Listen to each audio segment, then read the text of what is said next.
Bismillahirrahmanirrahim. Assalamu alaikum dear students. How are you? I hope you'll be fine. I'm here with new syllabus primary mathematics workbook 5A. This is chapter number 4 fractions. We are doing worksheet number 8 more word problems. Page number 78 question number 7. Now we will start our today's lesson, but before that please hit the like button, subscribe to my channel and don't forget to share it with your friends as much as possible. Okay. Question number 7 says Raju was assembling a model with 280 pieces. ठीक है, राजू के पास एक model है जिसमें 280 pieces से वो जोड़कर बना रहा है. He assembled 3/7 of the model on Saturday, जिसमें से उसने 3/7 of 280 मॉडल्स उसने सैटरडे को असेंबल किए and 1/2 of the remainder on Sunday. और बाकी जो बच गए ना 3/7 में से, दैट इज 4/7 जो बच गए उसका भी हाफ उसने संडे को किया. तो how many pieces did he assemble on Sunday? तो बताइए कि ये जो 4/7 का हाफ है ये कितने पीसेस हैं. इस क्वेश्चन को हम वैसे तो कई तरीक़ों से कर सकते हैं, लेकिन मैं आपको बिल्कुल इजी मेथड बता रही हूँ इसका कि स्टूडेंट्स यहाँ पर आपको बताया कि 3/7 जो है वो इन्होंने सैटरडे को किए, 3/7 ऑफ 280. तो आपने क्या करना है, आपने सिंपली यहीं पर सिंप्लीफाई करके ये मालूम कर लेना है कि सैटरडे को उन्होंने कितने किए. ठीक है, जब सैटरडे के हमें पता चल जाएंगे तो हम आगे मूव करेंगे. 7 1s are 7, 7 4s are 28, 40. ठीक है, 0 का 0 आ गया. उसके बाद 40 को आपने 3 से मल्टीप्लाई किया तो आपके पास आंसर आ रहा है 120. यानी 120 पीसेस उन्होंने सैटरडे को असेंबल किए. और उसके बाद हाफ ऑफ द रिमाइंडर, बाकी कितने बच रहे हैं कैसे पता करेंगे स्टूडेंट्स? टोटल 280 थे, 120 सैटरडे को कर दिए तो बाकी कितने बचेंगे? 280 माइनस 120. वो उन्होंने किए हैं बाद में. अब उसके भी जो 280 माइनस 120 यानी कि 160 जो उनके पीसेस बचे हैं उसका हाफ 160 को डिवाइड कर दो 2 से. सिंपली आपको पता चल जाएगा कि संडे को उन्होंने कितने पीसेस असेंबल किए हैं. तो ये देखिए हमने कितना इजीली इसको सॉल्व कर लिया है. सबसे पहले हमने सैटरडे के निकाल लिए, रिमेनिंग पीसेस हमें पता चल गया 280 में से 120 को सब्ट्रैक्ट करके, और इसका हाफ उन्होंने संडे को किया था तो हमने हाफ को मल्टीप्लाई कर दिया 160 से. हमें वैसे भी पता है कि 160 का हाफ कितना होता है? 80 होता है. तो हमें पता चल गया कि he assembled 80 pieces on Sunday. अच्छा, ये क्वेश्चन नंबर 8 की तरफ. Bina spent 2/3 of her monthly allowance on food. Meena की जो भी मंथली अलाउंस है उसका 2/3 वो फूड पर स्पेंड करती है. And 5/6 of the remaining amount on stationery.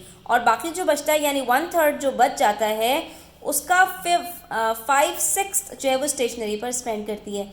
She spend $35 more on food than on stationery.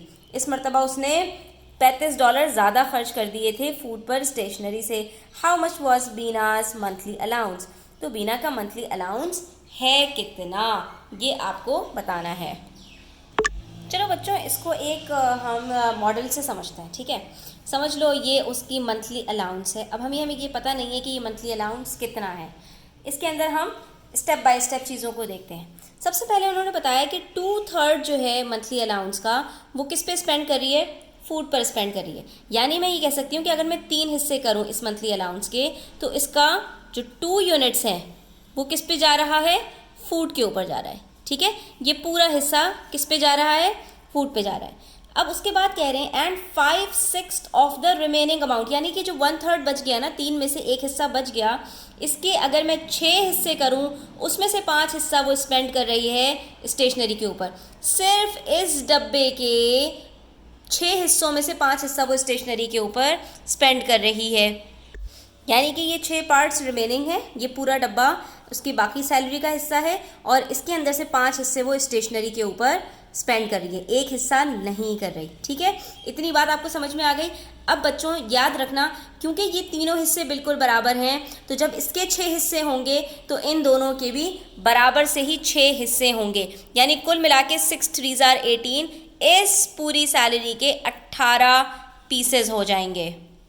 Pencil हाथ में रखा कीजिए और पॉइंट्स को नोट डाउन करते रहा करिए. ठीक है, तो यानी कि ये हमारे पास जो टोटल पीसेस हैं 1 2 3 4 5 6 7 8 9 10 11 12 पीसेस वो फूड के ऊपर, 12 यूनिट्स वो फूड के ऊपर स्पेंड कर रही है.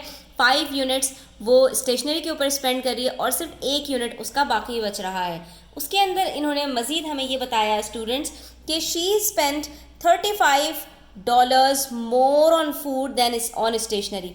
जितना वो स्टेशनरी के ऊपर स्पेंड करी है ना, स्टेशनरी पे कितने स्पेंड करी है, 5 यूनिट्स, उसके अंदर अगर मैं $35 और मिला दूं तो इतना वो फूड पर स्पेंड करी है। क्या मतलब हुआ इस बात का, स्टेशनरी पे 5 यूनिट्स और फूड के भी 5 यूनिट्स, ठीक है, ये दोनों के बराबर हैं, लेकिन बाकी हिस्सा जो ज़्यादा है ना फूड का, वो कितना है, वो $35 है। ठीक है, क्या मतलब हुआ इस बात का, इसके 5 यूनिट्स और इसके भी 5 यूनिट्स, ये दोनों बराबर हैं।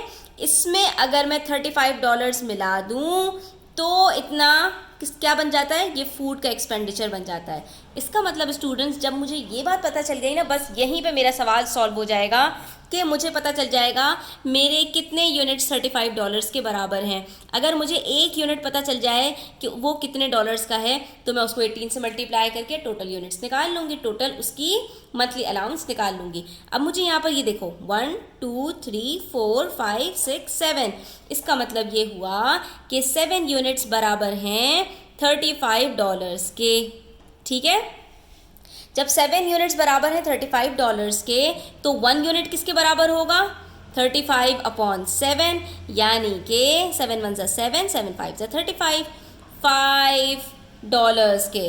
1 यूनिट बराबर है $5 के, और जब 1 यूनिट $5 के बराबर है स्टूडेंट्स तो 18 यूनिट्स किसके बराबर होंगे, 18 यूनिट्स बराबर होंगे 18 मल्टीप्लाई बाय $5, दैट इज़ $90, यानी उसकी जो टोटल सैलरी है वो कितनी है, जो मंथली अलाउंस उसको मिला है वो $90 का मिला है। ठीक है, और ये चीज़ हम प्रूफ भी कर सकते हैं, $90 का 2/3 यानी 2 हिस्से मिलके कितने बनेंगे, $60 बनेंगे। ठीक है, 90 को 3 हिस्सों में तकसीम कीजिए, 30 30 30, और 30 के 2/3 कितना होगा, 60, और बाकी कितना बचा, 30 में से 5/6 यानी 30 के 6 पीसेस करें तो 5 बचता है। 5 मल्टीप्लाई बाय 5, $25 वो किस पे खर्च करी है, स्टेशनरी पे, और सिर्फ $5 को वो सेव कर पा रही है। तो बस हम यहाँ पर बता देंगे बीनाज मंथली अलाउंस बस $90। यहाँ पर हमारे क्वेश्चन नंबर 7 और 8 कंप्लीट होता है students. Thanks for watching the video till the and. कोई क्वेरीज हो तो कमेंट सेक्शन में पूछ लिया करें। अपना ख्याल रखिएगा, अल्लाह हाफिज़।